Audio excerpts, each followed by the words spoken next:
tá a bá ń sọ wípé ẹ̀yin òbí, ẹ̀yin obìnrin, ẹ mójútó àwọn ọmọ yín. Àwọn obìnrin míì wọn a máa wò wípé kí ló dé tí wọ́n fi máa kọ́ àwọn ní nǹkan tó yẹ káwọn ṣe. N táwọn mọ̀ ni ẹnìkan kan ò lè kọ́ àwọn bí àwọn ṣe gbé ìgbésí ayé àwọn, báwọn ṣe mójútó àwọn ọmọ. Bẹ́ẹ̀ ni lóòótọ́ kì í ṣe ọmọdé, ṣùgbọ́n oríṣiríṣi tí ń ṣẹlẹ̀ nínú ayé lóde òní, òun ló jẹ́ kí àwọn èèyàn máa pe àkíyèsí àwọn òbí, especially sí àwọn ọmọ obìnrin wọn, torí wípé ilé ayé ti doríkodò. N tí ń ṣẹlẹ̀ láyé òde òní ó jẹ́ nǹkan tó jẹ́ wípé ó ń bani nínú jẹ́. Ẹ̀yin tèmi, ilé ayé yìí náà láti rí tó jẹ́ wípé bàbá tó jẹ́ wípé òun ló bí ọmọ rẹ̀ fúnra rẹ̀, tí ó sì máa bá wọn sùn. Ilé inú ayé yìí náà láti rí tá a ti rí bàbá tí ń fọmọ rẹ̀ lóyún. Ẹ̀yin tèmi, oríṣiríṣi òun là ń rí nílé ayé. Òun ló fà á tí àwọn èèyàn fi ń ké tata, tí àwọn èèyàn fi ń pe àkíyèsí àwọn òbí wípé ẹ mójútó àwọn ọmọ yín. Ẹ má fi ọmọ yín sọ bàbá alágbájá, ẹ má fi ọmọ yín sọ bàbá bọ́dá tàmọ̀dò. Mò ń jáde lọ, ẹ jẹ́ kí ọmọ yìí ó dúró sọ́dọ̀ yín. Ilé ayé òde òní kò fààyè gba gbogbo ń tà ń ṣe yìí mọ́. Bẹ́ẹ̀ ni, torí wípé gbogbo ẹ ti dojúrú. Bàbá ò mọ ọmọ mọ́ o. Bẹ́ẹ̀ ni, kò sí ní tí ò ṣẹlẹ̀ láyé òde òní. Ibẹ̀ náà láti rí àwọn obìnrin míì tó jẹ́ wípé bóyá tí wọ́n bá lọ fẹ́ ọkọ míì tí wọ́n sì mú ọmọ obìnrin wọn dání, wọn ò ní bìkítà, bẹ́ẹ̀ ni wọn ò ní ṣàkíyèsí kankan.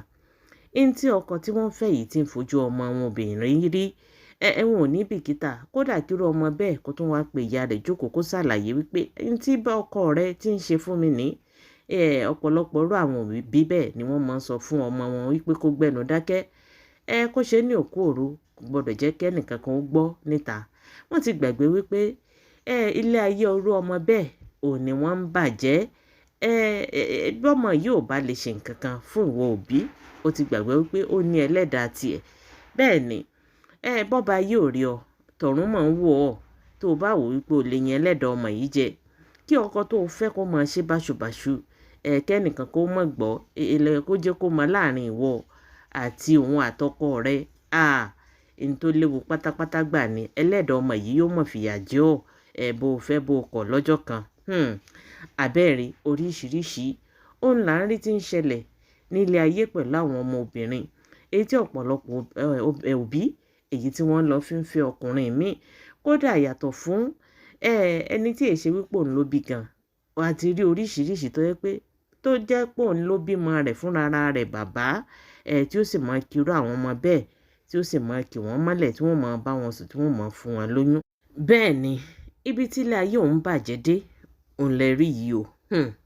Ìdí nìyí tá a fi ń sọ wípé ẹ má fi ọmọ yín kí ẹ má fi sọ ẹnì kankan. Àti bàbá tó bí wọn, àtẹ̀gbọ́n, àtàbúrò, àtọ̀nkú kan tó wà lẹ́gbẹ̀ẹ́ ilé yín, trust àti pásítọ̀ àti wòlíì àtàfáà, ẹ má fi ọmọ obìnrin yín àtọkùnrin gan pàápàá ẹ má fi sọ ẹnì kankan. Àbí gbogbo ẹ̀ náà kọ́ là ń rí ní orí ayélujára. Lórí ayélujára yìí náà láti rí àwọn pásítọ̀ èyí tí wọ́n ń bá àwọn ọmọ ọlọ́mọ sùn, kódà àtọmọ ara wọn gan. Ibẹ̀ náà láti rí àwọn wòlíì, láti rí àwọn àfáà tí wọ́n ń ṣe àwọn ọmọ ọlọ́mọ níṣekúṣe, àti ọmọ wọn ọmọ táwọn gangan bí fúnra ara wọn tí wọ́n ń ṣe wọ́n báṣubàṣu.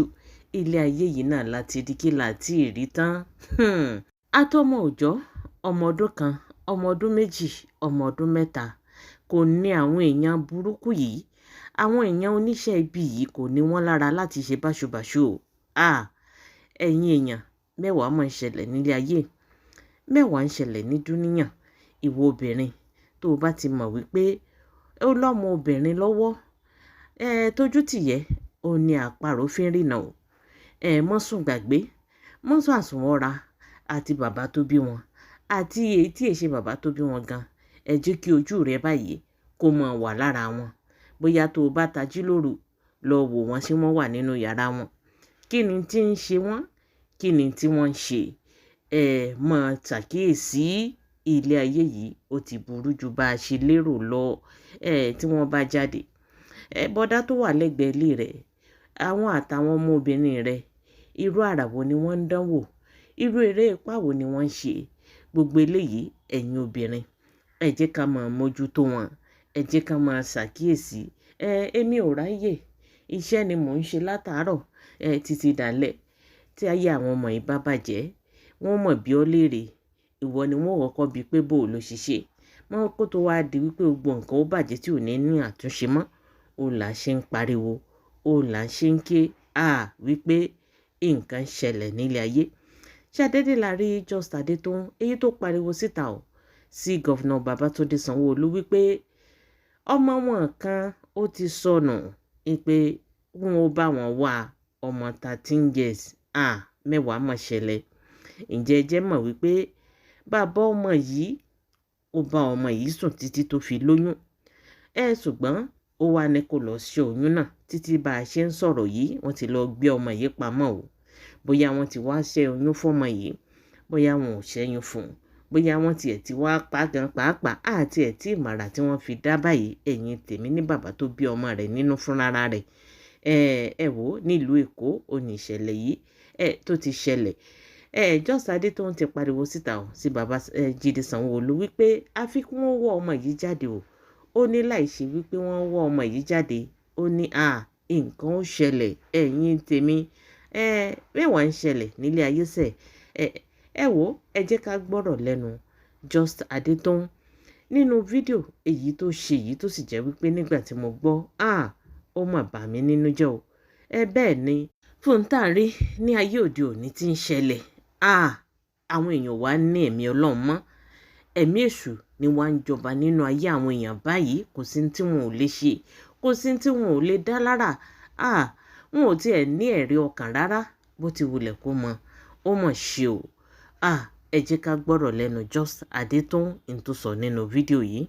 Good morning, fellow citizens of Nigeria. Governor Babajide Sanwo-Olu's daughter is missing. One of the legal constitutional children of Sanwo-Olu is missing. A young man just sent a message to my husband now that they should call my attention to it, that Sanwo-Olu's daughter is missing. Now, I don't want trouble. And I don't want this matter to escalate more than this. I only need the cooperation of 2 people. Joe, you people will not see my trouble. I don't want any single trouble. The DPO of Gowon Police Station, Mosalashi Ipaja, and the principal of State Junior High School, Mosalashi Ipaja, Limosho, please, there is a 13-year-old girl in that school. The poor girl lost mother, her biological mother. So that means that in December 2025, and instead of the father to be mourning the loss of his dearest wife, the man started to have sexual intercourse. Ó bẹ̀rẹ̀ sí ní dó ọmọ ẹ̀. Ó dó ọmọ yẹn to the point that the girl is successfully pregnant. What a shameful act. A 13-year-old girl has been impregnated by her own biological father. And now, they took the girl, they have taken the girl pé wọ́n fẹ́ lọ yọ oyún to go and do about. Fellow citizens of Nigeria, please, we should understand that we owe these children a responsibility to protect. Now, you, the principal, and the families of the man, you people now conspire together, and the girl is nowhere to be found. I am giving you just 3 hours. One bidder, 3 hours, not 1 second less to produce that child.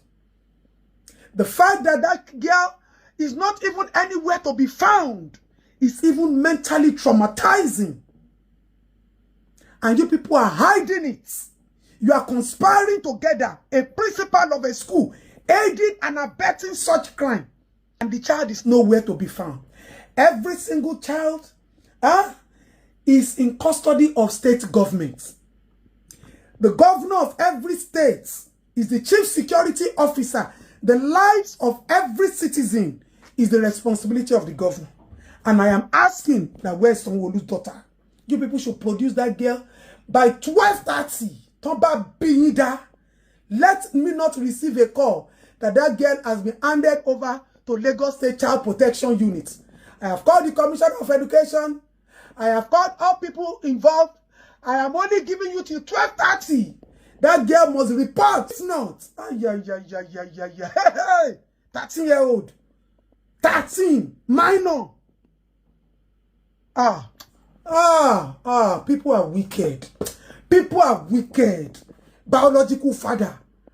You now have the effrontery to secretly want to go and do God Almighty. Where is this country turning into?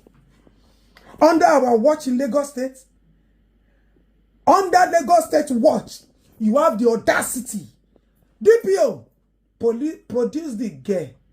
Tell the husband, tell the father to produce the girl. If the girl does not report to your police station, let the girl report to Lagos State there in Alausa. Please, I will put the address on this post.